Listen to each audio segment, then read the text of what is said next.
Hello everyone, and welcome to the sad episode. This bike, as you can see, is on the floor. This is our 2020 Yamaha MT-03. I'm Mark, and we are here in the TST garage. Today's episode, we're going to be focusing on crash protection. A lot of people have been asking us, why did we go with certain products? Why did we choose these products? What helped us decide on what we wanted to go with? And really just, there's a lot of myths out there on crash protection. There's a lot of pros and cons of using and not using crash protection, so we're gonna get into that. But as you can see, our bike is on the ground, and it is, although we planned this, it's very sad to see because it is a brand new bike. And it just sucks to see it on the ground. So right now, we're just gonna go over and actually look underneath the bike, see what's actually coming in contact with the ground, and talk about some of the nuances with crashing a bike and using crash protection, especially on this model. So I'm gonna go ahead and we're gonna go over here. And as you can see right off the bat, the lever is touching the ground slightly. We have the clutch lever, same could be said about the brake lever if it fell on the other side. Bar ends, now that is something to note along with the fork sliders. This is pretty free flowing, the whole front assembly, the front end. So it will change as the bike is moving through the air or on the ground. So that's something to note. Bar ends and the fork sliders will work as much as they are allowed to work, but if they never come in contact with the ground, well, they're not gonna work. Now moving on a little bit more, really nothing else on this bike is actually touching the ground except for the frame sliders and our Gillis tooling rear set foot pegs. Now we do have spools on the swing arm to protect the swing arm. If we had spool sliders, which are the bigger Delrin pucks, those would be coming in contact with the ground, but right now the spools are kind of just floating in the air. And again, this bike it's not suspended, there's no strings here. This is actually on the ground. If it fell on the other side, the exhaust would come into contact with the ground before the rear sets did, and then the frame sliders would touch the ground as well. So those are all the components that are currently touching the ground. Now I'm gonna go ahead and pick the bike up because we do wanna point out some of the features, talk about some of the nuances. Like I said, we're gonna point out some things to note when switching certain products on your bike. So let's go ahead, I'm gonna pick the bike up now. Hopefully I don't flip it on the other side.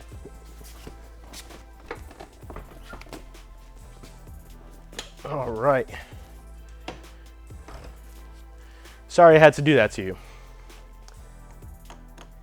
And luckily we're scratch-free, relatively. So, some things to note. The frame slider did and was resting on the ground. These are consumable products and they are meant to be, absorbed in the event of a crash. Now there's something to note, and I mentioned it previously, and I will always mention this when talking to customers, when talking to other riders, anyone. No crash is the same. When you crash your motorcycle, even if you and your buddy have the same exact crash on the same exact bike, on the same exact road, on the same day, in the same weather, no two crashes are the same. So you have to keep that in mind. If you go down, whether it's on the street or the track, there is going to be a level of severe damage or not so severe damage, depending on a lot of outside factors, the road conditions, the bike, even the fluids in the bike can throw things off, the way you react as a rider on your bike. So please note, there is no way to standardize a crash, so there is no way to standardize crash protection. All crash protection, and I think I can speak for a lot of the aftermarket parts industry, all crash protection available on the market for all motorcycles is designed to minimize the damage taken by your bike when and if you go down. It is not meant to prevent an accident. It is not meant to completely prevent any damage from occurring. It is meant to minimize the damage taken on by your motorcycle if and when you go down. So please keep that in mind. So frame sliders here, we have our Wometex frame sliders by our partner company Wometex, based out of Poland. We also have their bar ends, levers, fork sliders, and spools. Now these frame sliders are a 1-point system. They are not the 2-point EVOS system that they offer for some other models, and they are not a full crash cage. There are different levels of frame slider components. These, I said, are a single point crash protection. They use one engine mounting bolt, replace it, have a nice long aluminum standoff, and then a Delrin puck, and that's it. They do have a 2-point system as well called their EVOS line of frame sliders, which incorporate 2 mounting points. And then you also have not from Wometex. But you also have full crash cages and stunt cages. Those are actually meant to kind of be an exterior frame on top of your current frame. And those are actually meant to probably minimize and reduce the most damage that you will ever see. A lot of stunters use them because they thrash their bikes around constantly. So those are used to really take a lot of force. As Bart likes to say, más fuerte. They're very strong. They're meant to just kind of take everything and everything you can throw at it and hopefully avoid any major damage to your frame, your fairings, anything like that. So that's it for frame sliders. This is why we went with these. Wometex offers them. We use them on all of our race bikes, all of our street bikes. My personal bike that I ride, my MT-07, we always use Wometex products. We believe in them. We've crash tested them, unfortunately, and we will stand by their products. Bar ends are the same thing. These aftermarket Wometex bar ends are not weighted bar ends. A lot of people do try and use weighted bar ends to reduce vibrations. These are not them. Oddly enough, these bars on this MT-03 and this entire handlebar system is kind of on a spring-loaded base, and they can flex up and down. Bart and I found that out at the track in a few episodes back, and we found it pretty interesting. So you won't see a lot of road vibrations up here, but for some of the other models, when you do get rid of the OEM bar ends, they are a little bit heavier than the Wometex ones. Just keep that in mind. These are consumable, they are aluminum, they do have a Delrin end cap, and they are meant to take on any sort of force that you can throw at it. Same for the fork sliders. You do have a Delrin puck. They're meant to protect the bottom of the fork legs, your crucial braking components, if allowed to. So as you saw when the bike was on the ground, the wheel and the whole front end was kind of just floating and suspended in air. It didn't get a chance to come in contact with the ground.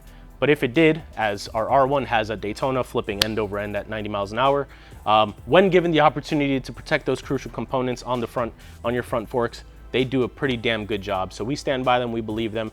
There are a few different fork slider offerings out there. There's a bunch of different crash protection companies out there.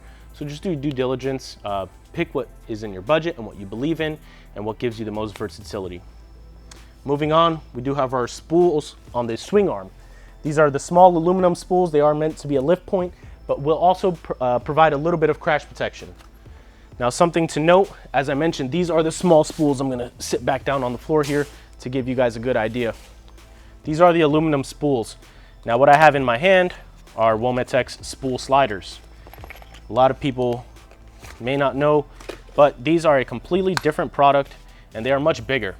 These can also be used as a lift point, but as you can see, there's a much larger surface area when compared to the spools, the small anodized aluminum spools.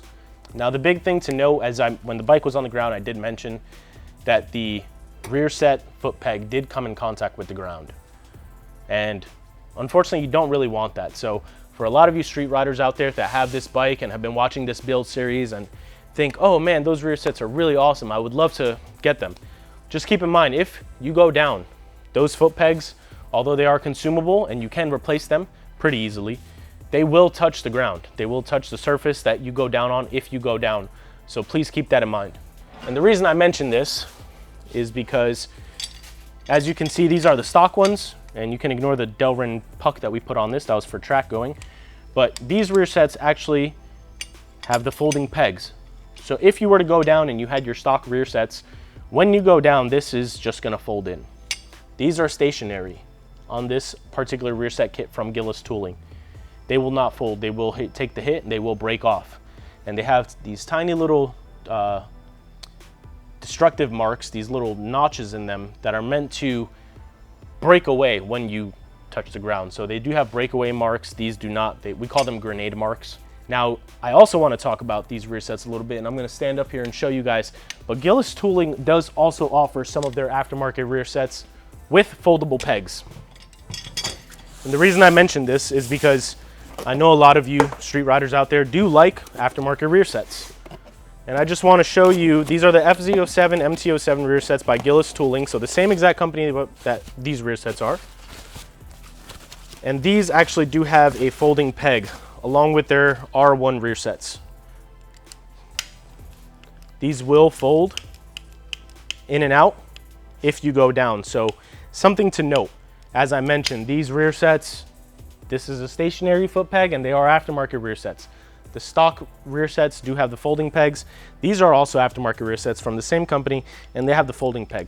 So just make sure you read through product ads when you're shopping, whether it's our products or any other product. Just read product details, see what fits you best with your budget, with your needs, and what you want.